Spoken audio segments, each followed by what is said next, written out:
Train ലേറ്റാകുന്നതിനും train cancel ചെയ്യുന്നതിനും എപ്പോഴും Indian railway പഴിക്കുന്ന സ്വഭാവക്കാരാണ് നമ്മൾ ഇന്ത്യക്കാർ.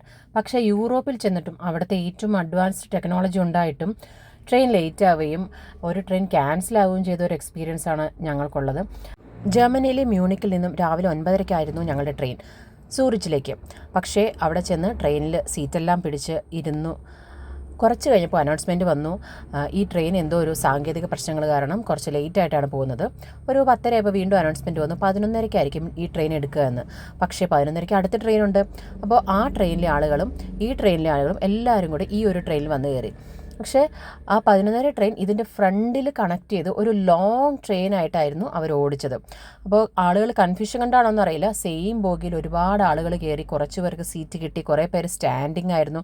ആകെ ബുദ്ധിമുട്ടി, ഭയങ്കര റഷായിട്ടും ഒരു പീസ്ഫുൾ അല്ലാത്ത ജേണി ആയിരുന്നു ജർമ്മനിയിൽ നിന്നും സ്വിറ്റ്സർലൻഡിലേക്ക് പോയത്.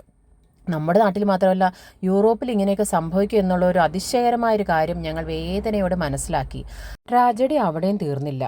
സൂറിച്ച് എത്താറായപ്പോൾ 2 സ്റ്റേഷൻ മുന്നേ വീണ്ടും ആ ട്രെയിനിലെ എല്ലാ പാസഞ്ചേഴ്സിനും താഴെ ഇറക്കി തൊട്ട് മുന്നിൽ കിടക്കുന്ന ട്രെയിനിൽ കയറാൻ പറഞ്ഞു. അപ്പോഴും ഈ ബാഗും ലഗേജും എല്ലാം എടുത്ത് കുട്ടികളെ എല്ലാം വിളിച്ച് അടുത്ത ട്രെയിനിൽ കയറി വീണ്ടും പോകേണ്ടി വന്നു.